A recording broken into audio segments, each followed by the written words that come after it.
One of the biggest mistakes they do is compare themselves. You have to set your own standard. What are your values and what are your standards for your own self? Because the guy watching porn once a month feels just as the guy watching every day. So don't compare your journey and your frequency with anyone else, but rather compare to who do you want to become. Okay. So welcome All right. to South America. Welcome to South America. Welcome. Okay. So Right. we are here today, not live. Well, we are actually live, but we're not live on Facebook. But we are with our superstar Reboot Strategist, Han. He's been working with us for like how many years now, Han? Oh, touching 5-6 years now. Oh, that's a long time, man. You have a lot of experience, and I can tell on every single one of our clients that, maybe they reach out to me after speaking with you. They're always amazed, just because you know a lot about this thing. And yeah, I just wanted you to to tell us a bit about your story, because I want the guys in the Porn Reboot group to get to know you. So if by any chance they land on your calendar, they already know who they're talking to. So first of all, Han, thank you very much for doing this. I know you have a very tight schedule. Let's get right into the questions that I actually wrote down for you, because I don't want to mess up. Okay. But I want you to tell us a little bit about your background and how you used to struggle with porn too, because I know you used to, just like any other reboot strategist. And I want you to tell us, how was your experience recovering from this addiction? Okay, well, first, thanks for having me on, Gaspar, the Gaspar podcast now. Okay, so my background is in mechanical engineering. How I struggled with porn was, for a very long time, I was watching a lot of hentai, right? Which is the cartoon porn. And I would rationalize that, it's not hurting anyone. It's just sketches, so it's fine. But what is the problem was the content inside the cartoon, right? It was really like date orgies, khaki scenes, just unrealistic drawings that fed into my fantasy of, then I would take that into real life relationships, right? And then, as I got into relationships, I took some of that mentality and behavior into my relationship. So, I'm not gonna lie, I'm a huge BJ guy. I love blowjobs, and I would always skip to blowjob scenes, even if it was in porn, hentai. I was just a blowjob guy, right? And with my girlfriends, I was very selfish. Like it was just blowjobs. I don't care if it was 1 hour, 30 minutes, 1 second. As long as I had my in her mouth, I just felt peace. I would escape my reality, and the stress went away. And so I was very selfish, and that's all I cared about, the blowjobs. And even with hentai, affected my social life. I was very awkward around women, and affected my academics, and really stunted my growth. So that's where it really took a toll on my life.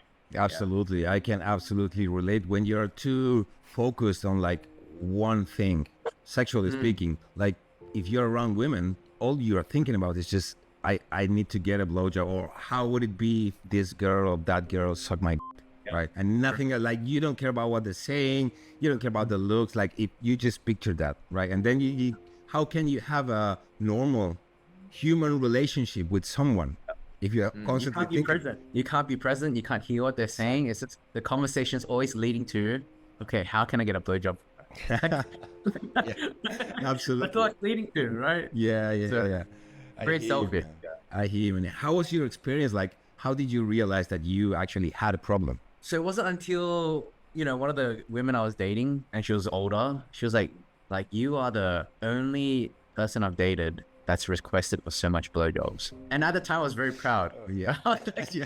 I felt cool, right? Right. Yeah, but I was like, hang on, that doesn't seem like, I think I didn't feel anything for a few years, right? But what she said stuck with me. And then, she wasn't the only one that said it, others would say it. And then that kind of made me realize wow, I'm very focused on blowjobs. And that's where I realized that, I spend so much time finding the specific actress that gives great blowjobs, and I would skip to that scene. I would have so many tabs open to watch a good blowjob scene. And, I'll say for myself, it starts with one girl, and then 2 girls, and then 3 girls. And then, before you know it, it's just getting out of hand. I'm wasting time courses on blowjob scenes, right? Missing classes, missing, appointments.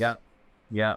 So that's where I had to reflect and say, look, like, is this more important than building up skills? Is this more important than going out, meeting real women? Is this more important than a social life? Right. So I had to like really sit down and reflect what's more important, jobs or my career, right? My relationships, my friendships. Absolutely. Absolutely. So fast forward, you started your recovery journey. How was that for you? Did it take a lot of time, a lot of effort? Was it difficult? Was it easy? It was not easy. You know, it's building in the routines, really understanding why I love blowjobs so much. You know, what was I escaping from? How can I deal with my stresses better? How can I form better emotional connections? Was blowjob like an end all? Was it a deal breaker? Right? I really had to sit down and dwell into my thoughts and behaviors and patterns. And yeah, having a strong community really helps when you can bounce ideas and be vulnerable with a group, right? And having mentors like JK, you know, GT, this coaches inside really helped me pinpoint exactly what happened in my past or my childhood, to really need to use porn or blowjobs to validate some of these insecurities I had. Absolutely. Yeah. I can absolutely relate to that. We have so many great coaches in the group. And I think that the good part about having a coach or a mentor is that there's a lot of things that you're not going to see. You're too close to the problem, and your addict subpersonality, your addict brain is still trying to trick you. Even though you have implemented a lot of things in your day-to-day life, you have a lot of tools, there's still this little voice that says that you're doing great. You're doing great. You'll be free. Yeah. And then somebody, just calls you out and says, "Hon, what the man? What's going on with this?" Yeah. And they explain it to you and say, "Oh, yeah." I remember having a client of ours who was so much in denial that he was doing pretty much the same thing that you did, like asking for blowjobs, but he was asking his wife for handjobs. And he thought, like, this is not masturbating because I'm not the one doing it. It's her. So this is like having sex with her. Pretty much the same thing. So I'm good, right? That's denial. And you need somebody to call you out on that bullshit, man. So, Hon, like, you are a bachelor right now, but I know you being in a relationship before, and a long relationship, right? A couple of years. And I know that, I don't know if you used to struggle with porn when you were in that relationship yet, or if you were already free, but I want you to give us, kind of insight into your last long-term relationship. So funny enough, she hated blowjobs. I went a lot of blowjobs to suddenly like none. Yeah. Right. Zero. So that really tested what is love, right? Am I prepared to forgo blowjobs, right, for love, right? And wait, I'm losing my train of thought. Okay, so too much blowjobs going on. All right, let me. Oh my God, I'm triggering you. So you were in a long-ass relationship, right? Yeah. You went from having many blowjobs from your previous relationships to having zero, right? And then were you struggling with porn at this point or not? No, I wasn't. You were, but because I was getting zero, right? Very natural for me to reminisce, think back, past experiences of blowjobs. Oh yeah. And so this also relates to a lot of guys, where your wife might not be able to have sex anymore due to some circumstance, right? Some operation, hormonal or something physical, right? And so I started to question, okay, like, are blowjobs such a deal breaker? Am I gonna really leave this great woman because I'm not getting blowjobs? So it really starts to question, what is your priority, right? What is your priority in life? And am I going to dismiss a woman because of my sexual pleasure, right? And so I was cool. I was okay with no blowjobs. Okay. Like I was, I mean, we still had sex, but I didn't see it as a big deal. Okay. Yeah.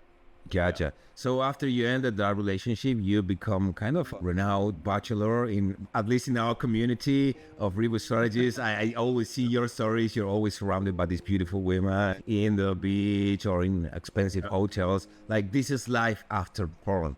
I want you to give us an insight especially for the brothers in the free group who are still trying to figure out how to end this behavior. What is life after porn like for you in your experience? So once you remove porn, let's start from the basics, right? Like, once you start removing porn, you're going to be a lot calmer, right? Because you're going to know how to deal with these strong emotions that you come across, like the stress, the fears that you have, uncertainty, right? But once you remove porn from your life, you're going to be a lot more certain, a lot more calmer, right? When you're a lot calmer, you can sleep better, you can retain information better, better memory, you're more confident. Like everything comes with that. So that's the core foundation. And then what's great from that as a bonus is, women see you as a rock. They see you as someone that is very stable. They see you as someone that is assertive, confident, and, has his boundaries in place. He knows what he wants. That's what attracts the women. Yeah. And also, you're no longer awkward because you are present. You know what you're saying. You know how to express your emotions. You can express and put together your ideas. Yeah. And naturally, you sound more intelligent, right? So we gravitate towards that. And when you come from a place of abundance, because when you're watching porn, you're so desperate. The next woman that gives you attention, you're like frothing. You're like, oh man, like I haven't had attention from a woman for so long. This woman that gives me attention, you're gonna like, so not notice all the red flags she has, get into a relationship, and it's game over, right? So having clarity in your thoughts and your mind is going to help you make better decisions. And so this is going to help you with your dating lifestyle and also, socially with women. Yeah. Two things I want to clarify for the brothers in the group, because I'm pretty sure there's somebody watching this who's thinking, oh yeah, all of this is because your semen retention is giving you some external magical powers that attract women. No, it's because you have become a man with capital letters. You're becoming a man. And when women see a man, especially in today's world where everybody's a child, basically, they see a man who's really grounded, in control of his behavior, not only his sexual behavior, but his behaviors in general, right? Something happens, hits the fan, and this guy in the corner, he's just quiet, he's calm, he solves the problems. That's what happens. Not because, your semen has some magical properties that if you retain it, you'll gain. No, nothing like that. So I wanted just to clarify that, because just in case, okay, just in case. The myths of semen retention. Yeah, no, we don't do that here, guys. So if you want to try it, that's on you. We don't do that here. We want you to actually become a man, to like a fucking grown up. That's the whole point. When you hit that point where you're in control, everything else changes, right? That's the whole point of your story. So, Han, a bit about your experience being a reboot strategist for so many years.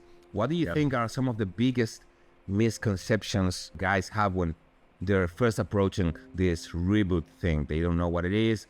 They come to you and they have a lot of misconceptions probably.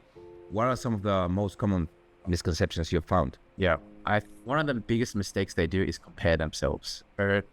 You have to set your own standard, which means what are your values and what are your standards for your own self? Because the guy watching porn once a month feels just as the guy watching every day, right? So don't compare your journey and your frequency with anyone else, but rather compare to who do you want to become, right? Behind closed doors, are you proud of this guy? Like, would you vouch for this guy? Would you take a bullet for this guy? Can you see this guy succeeding? So it doesn't matter what other people are doing. Doesn't matter if you're watching normal porn, they're watching crazy porn. It's a standard you set for yourself. That's the number one mistake a lot of guys are doing. They're comparing themselves, right? And they're comparing with someone that's watching, trans porn or acting out with prostitutes and stuff. Of course, they're gonna feel they're normal and I'm okay, right? I only watch I've been free for 2-3 years. I think I'm on a good steady path. So don't compare. Focus on yourself, right? That's number one. Okay, the other misconception is they're not watching porn, but they're scrolling through IG or they're using fantasy, right? So they think, I'm okay, I'm not using porn, I'm not masturbating, but what's actually happening is they're increasing their sensitivity, which means they can just blank out, escape reality, go into their own world, and you're feeding the dopamine. You're still getting the same stimulation or even stronger because now you're so creative with your imagination. You can create the whole story of what the woman's gonna do, how she's gonna behave, what she's gonna say. You create the whole story. You're not even skipping the porn scene anymore. And so that is just as dangerous, right? Even reading erotica, fantasy, even scrolling through Instagram. They're not naked, but you've just increased your sensitivity where, hey, I'm getting aroused just from watching a girl shake her booty or something. I remember chatting with a guy recently from this group, from the Reboot group, and he was obsessed with this idea of watching softcore or feminist porn. That's not bad because these models, they are getting paid, they're not being mistreated, everything's fine. The only thing that's bad about watching porn is when you watch hardcore porn or, just illegal stuff. That's bad. But this is good. I'm good. The only thing, the only problem is that I want to see more hardcore stuff, and that's bad. But if I continue to watch these, maybe I can, keep my brain calm and just satisfied with that. That's not how it works. This escalates just with any other drug. It escalates. You're gonna need more. Yeah, can you live your entire life just watching softcore? Maybe, but you're gonna be miserable. Yeah, but another reason why they do that is because when their wife checks their phone, it's not porn. Yeah, it's not porn. Yeah, it's not porn. I'm behaving, right? You're right. Yeah, I've had a girlfriend or two yell at me because I was clicking, giving too many likes to too many models on Instagram. They are pissed off anyways. Yeah. So it doesn't matter, brother. Like, as long as you're using softcore porn, it's still a form of stimulation. Yeah. So again, what would you rather be doing with that time? You got to ask yourself that. Okay, so we are getting to the end of our meeting, but I wanted you to share just what, in your opinion, does it actually take to quit porn? So if somebody's watching this, right, they just came into the group, they're new, oh my God, this seems difficult. What should I do? But maybe I should abstain. Maybe I should, just watch a couple of videos, read a book, have an accountability partner. But what does, in your opinion, actually take to quit porn forever, never go back to it? Accepting. It's all about accepting the fact that you can no longer use porn as a safety blanket. Accepting the fact it's time to grow up, learning to forgive yourself, okay? And remembering that you're not your behavior, right? A lot of the times we tie ourselves back to, we make our past and our behavior our identity. But again, you take away that behavior, you're still left with a great guy who's deserving of a great woman and deserving of love and everything that he puts his mind to, right? So it's okay to accept that, to drop the ego and say that I need professional help, right? Because, I'll just elaborate, right? You have accountants to help save you tax. You have a dentist to help you with your teeth. It's no different to porn addiction. You need someone that specializes in porn addiction to help with this behavior, right? Just imagine two kids learning to play basketball. One learns by himself on the streets against the wall. The other kid has teammates, right? He's got a stadium to play in. He's got a coach. So which kid is going to get there faster? Of course, this kid, right? With all that support. So, learning to accept that, hey, I need help is a huge factor, and, a huge factor to helping you grow and overcome this quicker. Absolutely. I get that. Yeah. So finally, Hon, I would like you to address this group, the person watching right now on the other side of the screen, address them directly. What would you say to a guy who actually needs help? Maybe they're in denial. Maybe they don't have funds to invest in their recovery. They cannot afford a coach. But what would you tell to someone who is actually hopeless, in denial, who cannot see a way out? I want you to address them to end this conversation on a high note for them. Okay. Well, let's go a little low and then high. Okay. I would recommend this person, this man, right, to really write down what are his biggest fears, what are those nightmares, what is everything at stake if you do not end this, right? Just write that huge list out, okay? Because this is exactly what is going to happen. This nightmare is going to happen. It's only a matter of time before your luck runs out, okay? So words of encouragement, there is hope, okay? We've helped many men through this. We've seen how the movie plays out. If you don't get help, you know where it's going to end, okay? But if you just take that courage and have that small belief, you don't need a lot of belief. You don't need a lot of hope. Just that little tiny amount, and take a bet on yourselves and trust in us in the process as well. You're going to see hope, right? What I really love to see is when guys text me. They tell me, they even call me about their first kiss, their first date, when they lost their virginity, right? I have guys sending me their wedding photos, their first baby photos, and wives texting me that, hey, my husband is more confident, more assertive. He hits my bum, right? He's showing that love, is more expressive. This can be you, brother. as long as you take action, you're going to see the results. Awesome, man. Thank you very much for being here. If anybody wants to contact you personally, I'm going to leave the link to your calendar in the comment section. Also, guys, Han is an expert at dating. We have a dating program, a dating reboot program that's been giving brothers great results. Just like you said, like losing their virginity, going on their first dates, learning how to date ethically in this world after they have been in recovery. If you're still struggling with porn, I do not recommend you get into a dating program. It's gonna mess with your head, probably mess with somebody else's life. But if you're already in this recovery journey and you want to learn how to date, Han is f***ing man. Thank you, Han. You're welcome. See you later, guys.